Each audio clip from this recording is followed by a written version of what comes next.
നിങ്ങളുടെ ഇഷ്ട പരമ്പരകളുടെ മുഴുവൻ എപ്പിസോഡുകളും ടെലികാസ്റ്റിന് ശേഷം എക്സ്ക്ലൂസീവായി സൺ നെക്സ്റ്റ് ആപ്പിലൂടെ കാണൂ.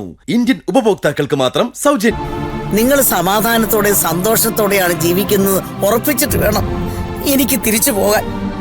അമ്മേ, എന്നെ സമാധാനപ്പെടുത്തണ്ട, ഞാൻ തന്നെ സമാധാനപ്പെടുക. കുടുംബം പഴയതിലും സന്തോഷമായിട്ട് മുന്നോട്ട് പോണം. അർജുന്റെ പേരിൽ നീ പ്രത്യേകം പൂജ ചെയ്യണം. ചെയ്യമ്മേ, അമ്മ പ്രയാസപ്പെടല്ലേ. ദേവി, ഞങ്ങളെ സങ്കടപ്പെടുത്തരുത്.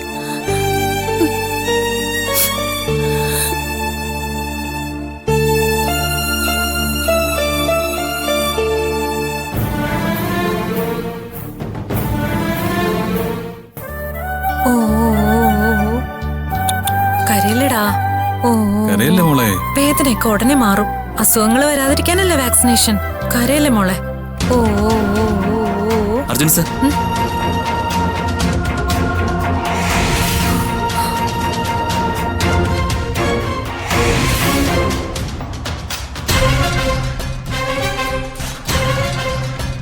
എന്താടോ തനിക്കെന്താ വേണ്ടേ? ഇവിടെ എന്താ കാര്യം? എൻ്റെ ഒരു കൂട്ടുകാരൻ്റെ ഭാര്യ പ്രസവിച്ചെടുക്കുക, അവരെ കാണാൻ വന്നത്. മാഡം സുഖമായിരിക്കുന്നോ? ഞങ്ങൾക്ക് സുഖം തന്നെ.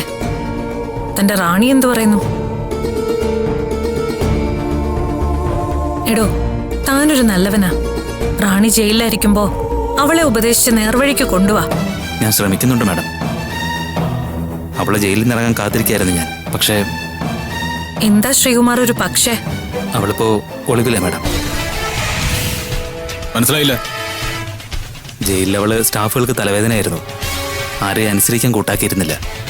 ഇതിനിടയ്ക്ക് ഹോസ്പിറ്റലിലായി. അവിടെ നിന്ന് ചാടിപ്പോയി. ഹോസ്പിറ്റലിലായിരുന്നോ? എന്ത് സുഖമായിരുന്നു?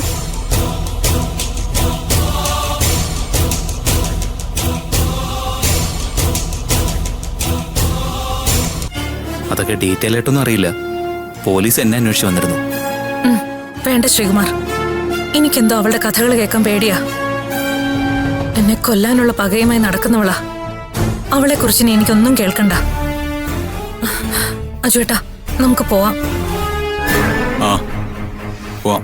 ഞാൻ ശ്രീകുമാർ പോക്കോ, കാണാം. ശരി സർ.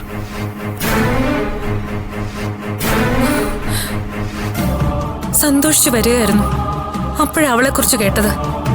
അതോടെ സന്തോഷം മുഴുവൻ പോയി. ആ അതൊക്കെ വിടറോ. ആ മോളു, ചേച്ചി കുത്തിവെച്ചപ്പോ രാധമോള് കരഞ്ഞോ? ചെറുതായിട്ട്. അശ്യോടീ, കരഞ്ഞോടാ? സാരില്ല കേട്ടോ. എന്നാ ഞങ്ങള് പോട്ടെ? അല്ല, ഞങ്ങൾ കൊണ്ടാക്കാം, കാറുണ്ട്. ആ അതെ. വേണ്ട, ഞങ്ങള് പൊക്കോളാം. ആ എന്നാ പോ. ശരി ശരി.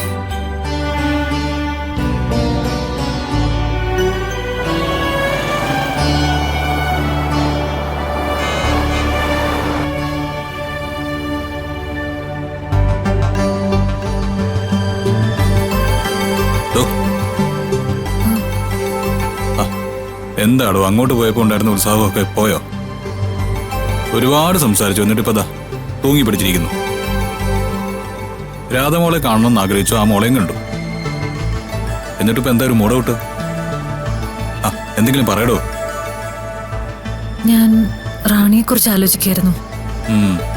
എനിക്ക് മനസ്സിലായി. എന്തായാലും താൻ അവളെ കുറിച്ച് ആലോചിക്കുന്നുള്ളത്. അവള് നമ്മുടെ ജീവിതത്തിലേക്ക് വന്നതൊക്കെ ഒരു സ്വപ്നമാണെന്ന് കരുതി വിട്ടതാ. പക്ഷെ ഇന്നിപ്പോ അവള് വീണ്ടും മനസ്സിൽ കയറി വന്നിരിക്കുന്നു. മനസ്സിൽ കയറ്റാതിരുന്നാ മതി, അങ്ങ് ഇറങ്ങി വിട്ടാക്ക്. ഇന്നത്തെ സന്തോഷമൊക്കെ തീർന്നു. ഇങ്ങനെ അവളെ കുറിച്ച് ചിന്തിച്ച് സന്തോഷം താനായിട്ട് തീർക്കാതിരുന്നാ മതി. താൻ അവളെ ഒന്ന് വിട്. പറഞ്ഞ് താൻ എന്റെ ദിവസം കൂടി ഇല്ലാതാക്കരുത്. ദേഷ്യപ്പെടല്ലേ അജുവേട്ടാ. അജുവേട്ടൻ എന്നെയും കൂടെ ഒന്ന് സമാധാനിപ്പിക്കുക.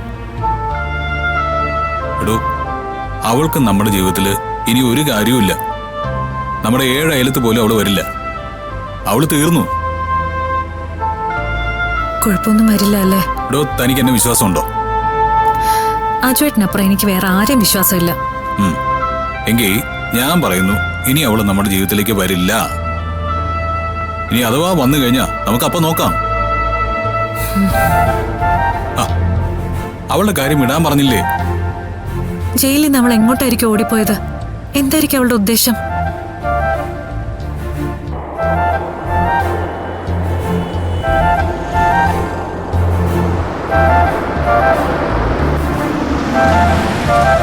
എന്താ ചേട്ടാ? തന്റെ സംശയങ്ങളൊക്കെ കഴിഞ്ഞിട്ട് വണ്ടിയെടുക്കാം. ഒക്കെ മനസ്സിൽ നിന്ന് കളയാൻ പറഞ്ഞിട്ട് അവളെ കുറിച്ച് തന്നെ വീണ്ടും വീണ്ടും ഓർത്തോണ്ടിരിക്കുക. സോറി ചേട്ടാ. അവളുടെ കാര്യം കേട്ടപ്പോ മുതല് ഒരു വെപ്രാളം കൊണ്ട് ചോദിച്ചു പോകുന്നതാ. ഒരു കാര്യം കൂടി ചോദിച്ചോട്ടെ? ആ, ചോദിക്ക്. നമ്മുടെ മോളെ അവളെന്തെങ്കിലും ചെയ്യോ? മോളോട് അവള് ദേഷ്യം കാണിക്കോ? പൂജ, എനിക്കിപ്പോ നന്നായിട്ട് ദേഷ്യം വരുന്നുണ്ട്.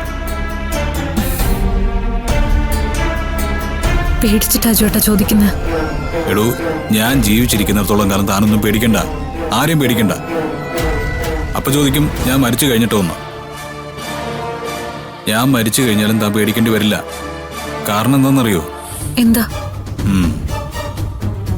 അല്ല, നമ്മുടെ മരണം ഒരുമിച്ചായിരിക്കുമല്ലോ. അതാണല്ലോ നമ്മുടെ ബന്ധം.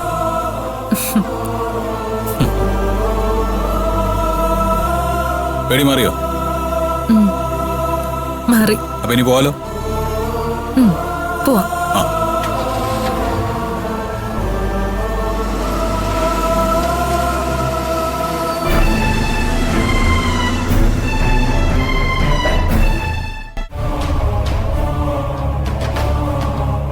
എന്താ അത്യാവശ്യമായി കാണുമെന്ന് പറഞ്ഞത്? പ്രധാനപ്പെട്ട എന്തോ കാര്യം ചോദിക്കാനുണ്ടെന്ന് പറഞ്ഞുകൊണ്ടാ ഞാൻ ചില യാത്രകളൊക്കെ മാറ്റി കാത്തിരുന്നത്. ജോത്സ്യനൊന്ന് വീട്ടിൽ വന്ന് പോയതിനു ശേഷം സമാധാനമായിട്ടൊന്ന് കണ്ണടയ്ക്കാൻ പറ്റിയിട്ടില്ല. ജാതകം നോക്കി തിരുമേനി എന്ന് പറഞ്ഞില്ലേ ചില കാര്യങ്ങള്, കുഞ്ഞിനെ കുറിച്ചും അർജുനെ കുറിച്ചും ഒക്കെ? അതെ. അതൊക്കെ സത്യമാവോന്ന് പേടിച്ച് അമ്മയ്ക്കാകെ സമാധാനക്കേട്. ഞാനൊന്ന് ചോദിക്കട്ടെ, ആ ജാതകം ശരിയായ രീതിയിൽ എഴുതിയതാണോ? എന്ന് വെച്ചാൽ അതിന്റെ സമയമൊക്കെ കൃത്യമാണോ? അതേ സ്വാമി, കൃത്യമായിട്ട് എഴുതിയ ജാതകങ്ങളാ. ആ, എങ്കിൽ ഞാൻ പറഞ്ഞത് കൃത്യമായ കാര്യങ്ങളാ. ജാതകത്തിൽ നിന്ന് എനിക്ക് മനസ്സിലായത് ഞാൻ പറഞ്ഞു. പറഞ്ഞതൊക്കെ സംഭവിക്കുവോ സംഭവിക്കയില്ലയോ എന്ന് എനിക്കറിയില്ല. പക്ഷേ ജാതകത്തിൽ അങ്ങനെ കാണുന്നുണ്ട്.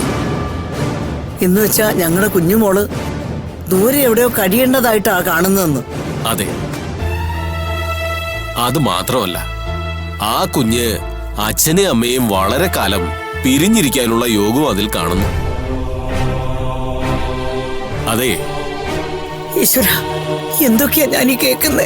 അമ്മയുടെ ചെറുമകൻ അർജുന് കാരാഗ്രഹവാസവും തെളിഞ്ഞു കാണുന്നു. അയ്യോ, കരുതിയിരിക്കേണ്ട ദിവസങ്ങളാ വരുന്നത്. അർജുന് കാരാഗ്രഹദോഷം കാണുന്നു എന്ന് പറഞ്ഞു. അവനങ്ങനെ തെറ്റായ കാര്യങ്ങളിലൊന്നും ഇടപെടുന്നവനല്ല.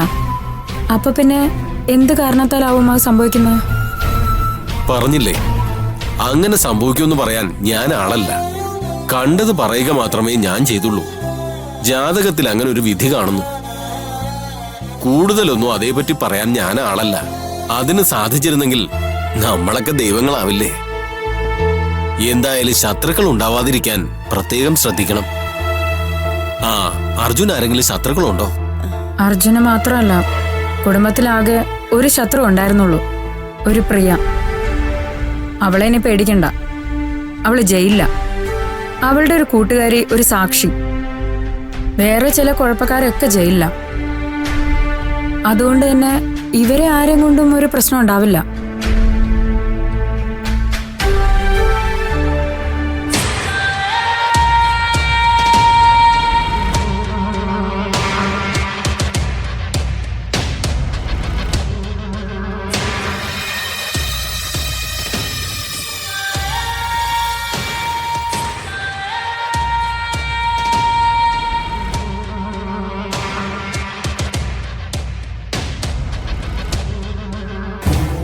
വക്കീലെ, ദേ അവള് പുറത്തിറങ്ങി വല്ല അഭ്യാസം കാണിച്ച വീണ്ടും ഇങ്ങോട്ട് തന്നെ വരും.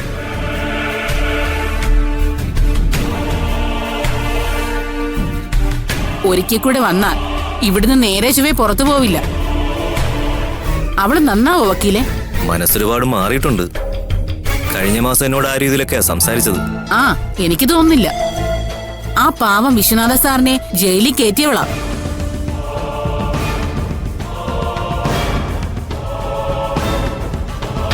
അതും അദ്ദേഹം ഇവളെ മോളെ പോലെ വളർത്തിയതാ.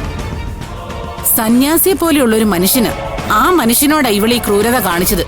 ഒക്കെ ശരിയാവും.